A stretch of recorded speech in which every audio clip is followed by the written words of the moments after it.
Hi, everybody, and welcome. There is a lot going on in the world today. Obviously, we're at war with Iran, and that has dominated the attention of the world for the moment.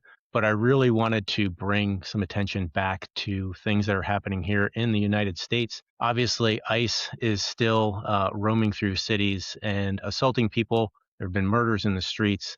And the treatment and abuse of human beings inside of detention centers here in the United States is under scrutiny, and I don't want that focus to go away. In a short span, media cycle, that could easily happen, especially with a major conflict taking place. But today, with us, we have Miss Vanessa Cardenas, and she is the executive director of America's Voice. And America's Voice mission is to build the public support and the political will needed to enact policy changes that secure freedom and opportunity for immigrants in America.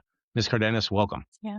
Thank you so much for having me. Really appreciate you making the time to talk to me. Thank you for being here. I know that the attention on detention centers really kind of got to the forefront of the American consciousness with the story of Liam and Ramos and his father, who were sent to a facility called the Dilley Detention Facility. And they were there for approximately 10 days. They were released after public outcry as well as congressional intervention. But 10 days is not the norm. Is that correct? That appears to be an exception. Yeah. No, that is completely the exception. And based on so many press reports, we know that hundreds and hundreds of families are detained at Dilley. And I think Liam's story really illustrates just the inhumanity and the cruelty of these efforts. And just to kind of back us up a little bit, I just want to give a little bit of context. This moment is so unprecedented because we have an unbridled effort to implement a massive mass deportation agenda that is really historic in nature. And I think what is really for us as immigration advocates is just the scope and just the brutality that we're seeing is something that we have never seen before, at least in my lifetime. And I have been an advocate for 20 plus years.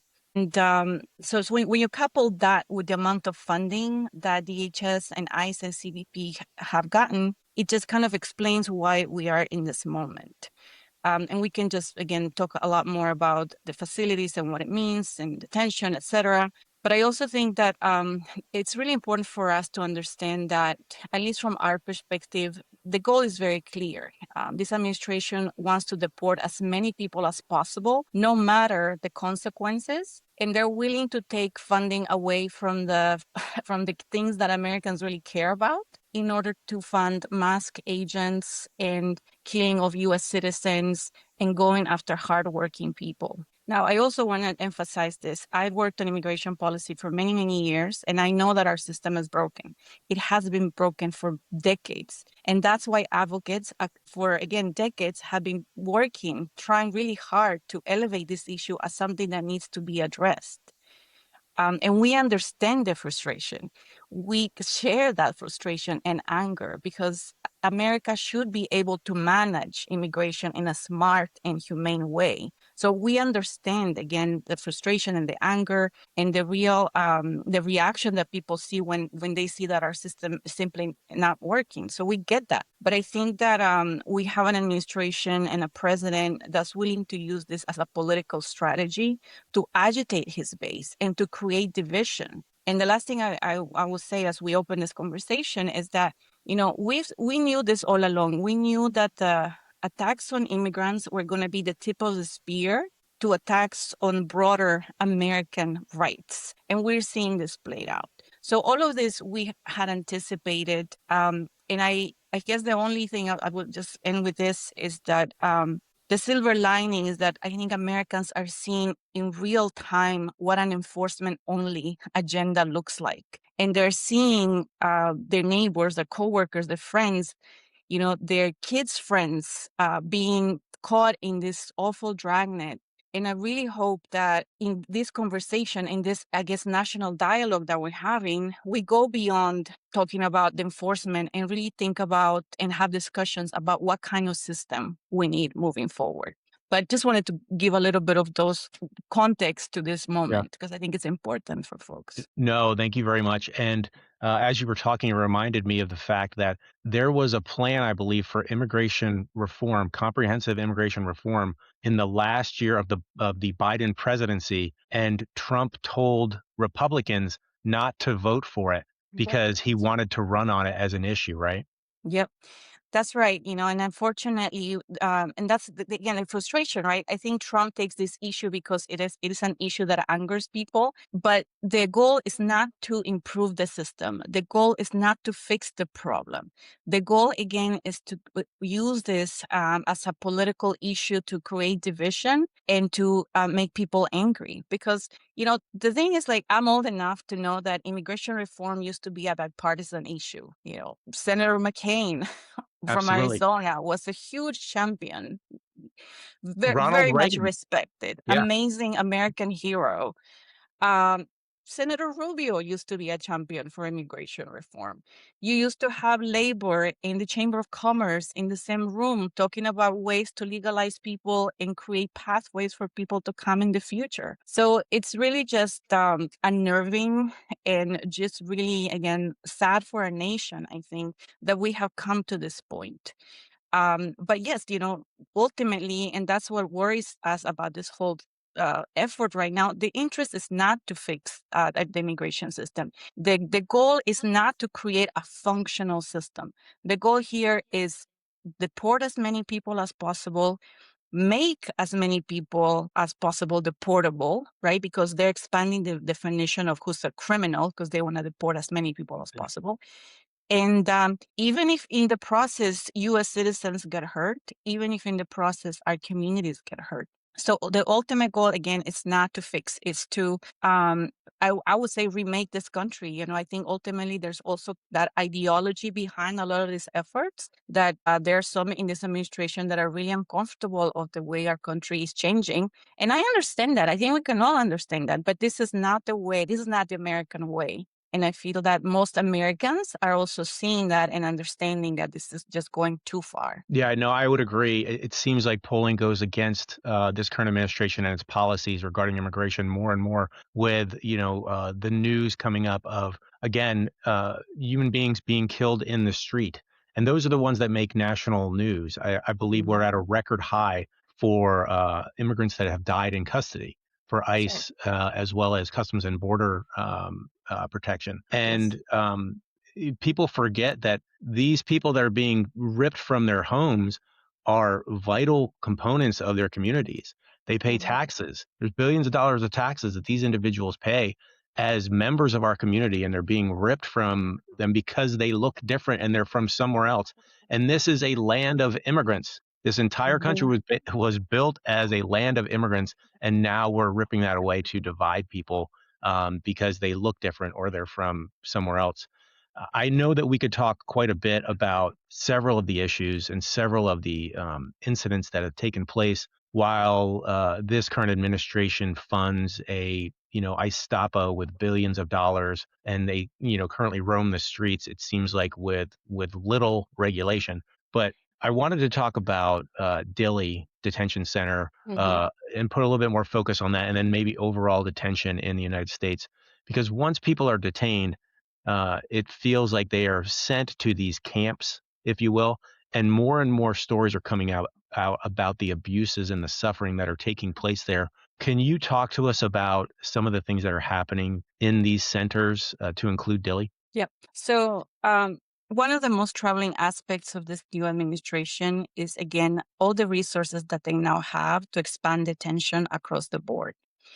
And they have made it clear that their goal is to have more detention centers across the United States because they want to have the ability to hold somewhere in the number of 100,000 people, which is a huge, again, a growth in capacity in terms of the number that that our government currently holds people in detention.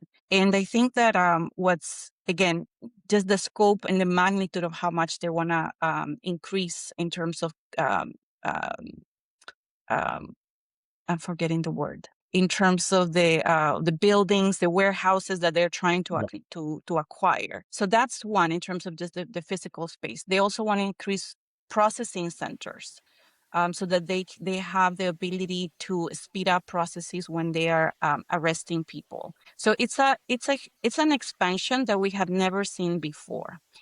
And as I'm sure many people have read the last few weeks, they are trying to acquire warehouses across different states. These warehouses were not intended to hold humans, right? These warehouses were intended to hold products or, equipment, furniture. So they're not set up for humans. So beyond even the idea of just how much money they have and their desire to expand detention, they are also going at it in a very inhumane way.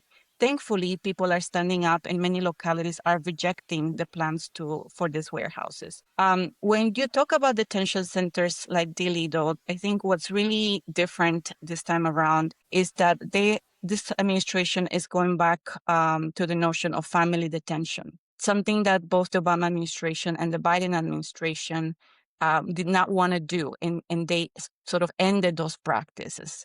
And Um, Dilley was actually closed by Biden, correct? That's right. It was closed. And in addition to that, and this is something that's very different this time around, is that to the extent families were held, it was people that were coming across the border and they were held for very short of periods of time because they knew of the impact that detention has on families and especially kids. So under current law, you are not supposed to be held, a family with kids is not to be held more than 20 days. We know that is completely been broken, and there are families that have been held for 50, 100 days, sometimes even more. So not only is this practice again being revived under this administration, but the length of time that people are being held, including kids, is being expanded.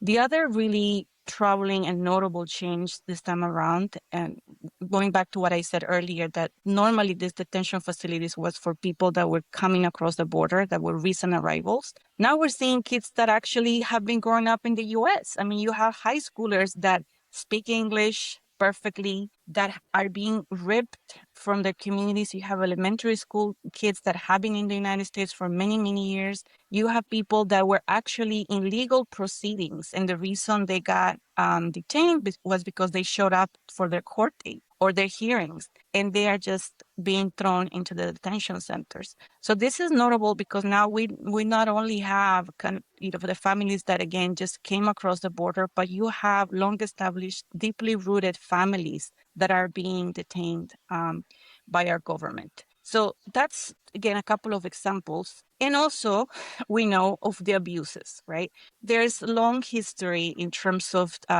just the cruelty of the abuses that happen in detention centers. And it gives us no assurance to know that many of the people that have been hired in the last year of this administration are not vetted and are not being trained. And we even have reports of some of this same ICE agents actually having committed crimes themselves. So when you put all of this into context, you understand just the dangerous situations we're putting these families under, the trauma that we are inflicting in these kids, and the long-term consequences of this.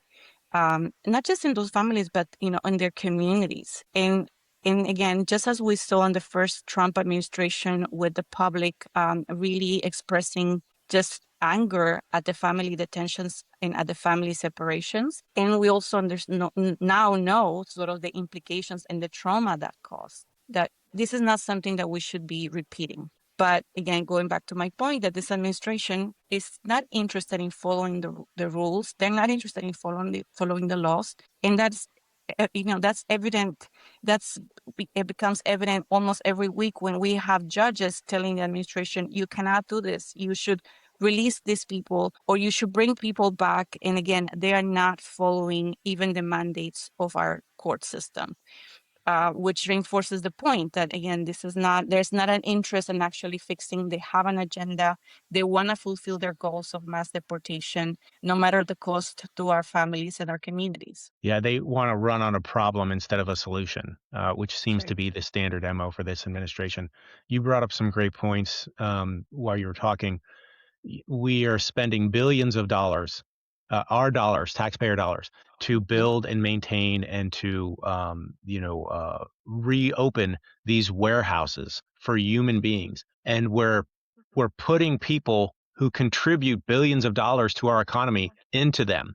And the insanity of that just on the face of it is one thing. And then Mhm. talking about the cruelty of not only ripping them out of their communities, and like you mentioned, many of them have lived here for years, if not decades, but ripping them out of their communities and then detaining them there for much longer, 5, 6, 7 times longer than what is Mhm. allowed under the law, to fester in conditions that seem to be steadily worsening as they don't have the capacity to hold these people. Um, I read some story about, I believe it was Dilley Detention Center, and 11 times EMS crews have been called to Dilley to respond to children in medical distress.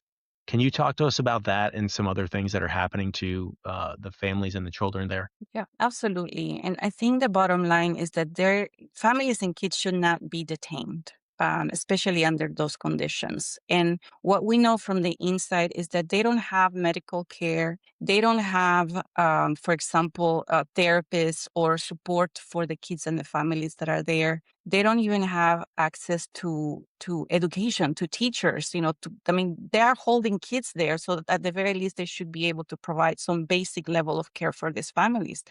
But there are countless of stories of kids that have gotten sick inside of the Dilley Center. Um, they are they are not given any types of medications. The most they're given maybe is just Tylenol or some basic medicine that doesn't really address their concerns. We have heard of pregnant women that are not getting, again, the level of care they need. They are being refused access to nurses and doctors. And there was a case where a kid ended up in the hospital and ICE was still waiting for them, so they would bring them back to the detention center. So the level of cruelty and inhumanity is just, it's really something, again, we have never seen at this level. And I guess the question that I have is like, how much longer are we going to put up with this, right? Because every week we have stories of these kids. I read a story about a 14-year-old that, again, he's been at the Dilley Center for several weeks, and he was missing a school, so he wants to go and learn. And they had, I think, an hour. According to the story, they only have an hour a day, or an hour a couple of times a week. But when he goes there, they just give them basic worksheets. So you have all types of examples, again, from babies getting sick, not getting medication, not giving the access to the real medical services that they need. And you have kids that, again, are missing schools. And the question that I have is, how does that help us? What does that do for us as a nation? Especially when a lot of these parents that are there are hardworking parents feeling critical needs in our communities. And what you said earlier is absolutely true. A lot of these parents are hardworking people, and they are part of our communities. And the reality is that as a nation, we need these workers and we need them for our future prosperity. And I think, can you imagine what we would be able to do as a country, and that instead of using those $75 billion that we're giving right now for ICE detention, if we could put that money to actually fix our immigration system and actually resource our processes so people can go through a process and help those people with work skills so that they can better integrate.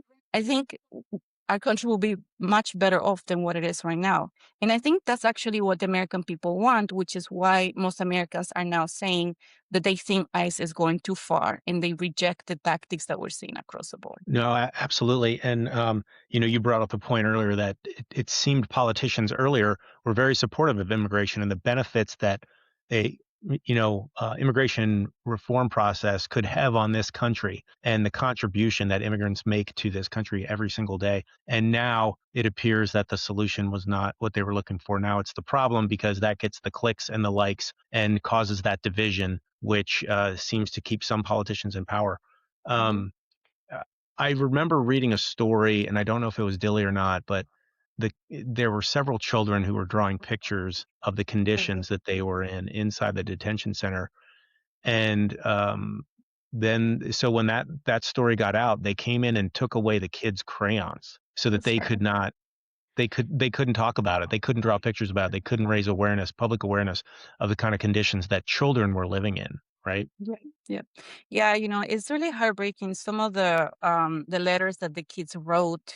I remember especially a 9-year-old that talked about how she used to think again that this country was a land of opportunity or something along those lines. Obviously, in the writings of a 9-year-old, but that now she feels that America is no longer that. It's heartbreaking to realize that that is the message that a lot of these kids now have received. We have stories from those kids about, for example, as a family, 3 kids, the mom and the older daughter, I believe, were detained. So the 2 younger kids were left with the other mom for over a month. And just when they were finally released, the middle child, the boy, didn't want to go to school because he was afraid that his mom was not going to be there when he came back home. So when we think about just again the conditions that these families are living in, the fact that the trauma doesn't end when they get released, and just the long-term impact that this has on those families and those kids are just terrible. And we had so many letters um, from those kids that were made public by a media report. And yes, after that, we heard that they took crayons from them, that they pretty much searched them to take any right type of paper, right, anything that they could write with. But it's that level of cruelty and brutality that, again, we're seeing not just from the Dilley Detention Center, but across the board, right? And I think that's why it also speaks to the moment of how this administration is painting immigrants as not human. And in that kind of vein, uh, giving the directive that its agents, whether they're in a detention center or outside a detention center, can mistreat people just whatever way they want. And again, I think that's completely not consistent of who we are as a nation. And the implications of this go far beyond what is happening in the detention centers and in immigrant communities. No, absolutely. It's a lifetime impact, not just for those who Mm. are being abused, but for this nation and people being a part of this. Um, I almost hate to bring this next up. We were talking about the brutality of the situation, but there has been a lot of online discussion about blue butterfly zones, which have been discussed, and these zones have been talked about as being isolated areas where female detainees from the age of 13 up to 18 are isolated. And there's been discussions of potential abuses that are taking place there by ICE officers and others. I know that there has been no confirmation of that, but it does seem to be something that is in the forefront of a lot of people's minds. Have you heard of anything like that? Like you, I've read about the reports, but I have no confirmation of that. Having said that, we know that there has been mistreatment and abuse by some officers inside these facilities. So that's in terms of, again, abusing women. So that's not unheard of in the sense of cases, that there have been some cases in the past. But in terms of blue zones specifically, I have not heard that. But the question that I have though is like, are we at that moment where we are in a way creating the space for these things to happen? And Right. how is it that we are as a society um tolerating this, right? And how is it that our government, again, is not taking more steps to intervene, knowing all the stories, knowing all the abuses? And I think for us, fundamentally, that's the question, which is why I am really glad that right now in Congress, Democrats at least are refusing to give any more funding to ICE. They already have so much money. I don't know if we mentioned this before, but they got $75 billion, and normally their annual budget is $10 billion. Yep. So when you think about the amount of money they have, they really should not be giving any more funding. And in fact, we should also be getting some of that money back, because clearly they are misusing it, and we should be putting that money towards something that's actually helping our families and our communities. I believe DHS now has more than the Marines. I want to say that there was a report that came out of that, which is absolutely insane. For the audience, just a reminder, there is a bill that is waiting to be voted on that would fund the Department of Homeland Security without funding ICE or Customs and Border Patrol. And so one of the things that Republican politicians have said is, we are in danger of attack because we don't have funding for the Coast Guard or TSA and all of these things. There is a bill out there for Republicans that they could sign right now, which would not fund CBP and ICE. And as you mentioned, they have more money than they know what to do with right now, with $75 billion, and now That's wanting right. to, achieve another 10 to $18 billion in funding. What can the average American citizen do to just help try to bring an end or to this suffering, or minimize it, or call attention to it? What would you say to the average American citizen that they could do? Listen, first, I want to say thank you to all of those Americans that are standing up against this abuse of power and are rejecting what they're seeing in their communities. The one thing that has been the silver lining in this really dark moment, and just really inspiring, is to see the organizing at the local level that we have seen across our cities. Most recently, and I think you visited Minneapolis and you probably saw it firsthand. I have mainly just read about it, but it's just really inspiring to see how people are just coming out in support of their neighbors and their communities. So I think there are many things that Americans can do, and we all should do. I think the very first thing this year is we should register to vote. There's a very important election in November, and I think that our hope is that we're going to see a resounding rejection again of the agenda and the tactics that this administration is deploying. And we also know about the challenges around our elections. So we want to make sure that people are registered, that they are helping their eligible friends and families to do the same. So that's the first thing. I think the second thing is that Americans should volunteer in their local organizations that really represent your values and are doing something to, in this moment, help unite us. Because I think there's, again, so much anger and division that we need to create those spaces where we're coming together to help each other. And again, there's so many amazing organizations doing really important work across our country. So we should really all be tapped into that. And the third thing, I think having conversations like you and I are having today, I think are really important. Again, I started my career when immigration was a bipartisan issue. So we used to sit in rooms with Republicans and Democrats. And I think we need to do more of that. This is again about all of us, and it's about the direction of our country. And immigration is a global reality that we don't have control of, because the conditions around the world are challenging, as we are seeing right these last few days. So I think having honest conversations, constructive dialogue about what kind of country we want to be, what kind of immigration system we need that is fair and orderly, are completely reasonable questions to ask. And we should demand real answers from our electeds that try to get to the policy solutions that we need. And I also want to stress there are many policy solutions on the table. You have people like Senator Ruben Gallego, who has a really great framework for reform. You have members of Congress, bipartisan, again, legislation with Congresswoman Escobar, Congresswoman Salazar with the Dignity Act, that has really good ideas. You have the Bush Center. Again, they also have a framework. So there is not a lack of ideas on how to improve our immigration system. And that's the kind of conversation we should be having.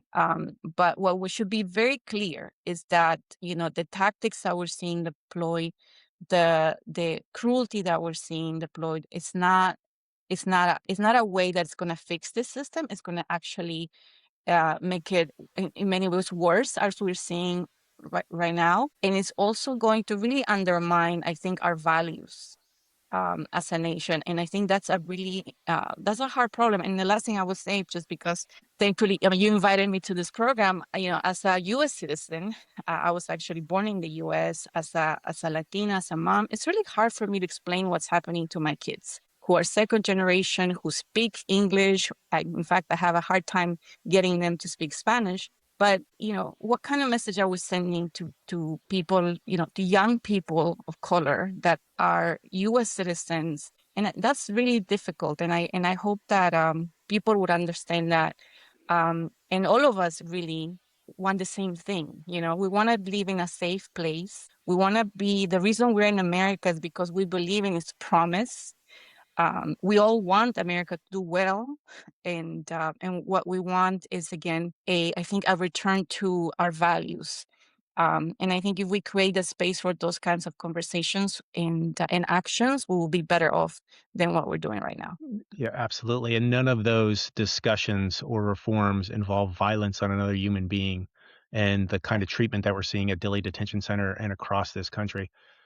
Miss Vanessa Cardenas, thank you so Sure. much for your time. I really appreciate you being here and what you and America's Voice is doing for immigrants and just for the country in general.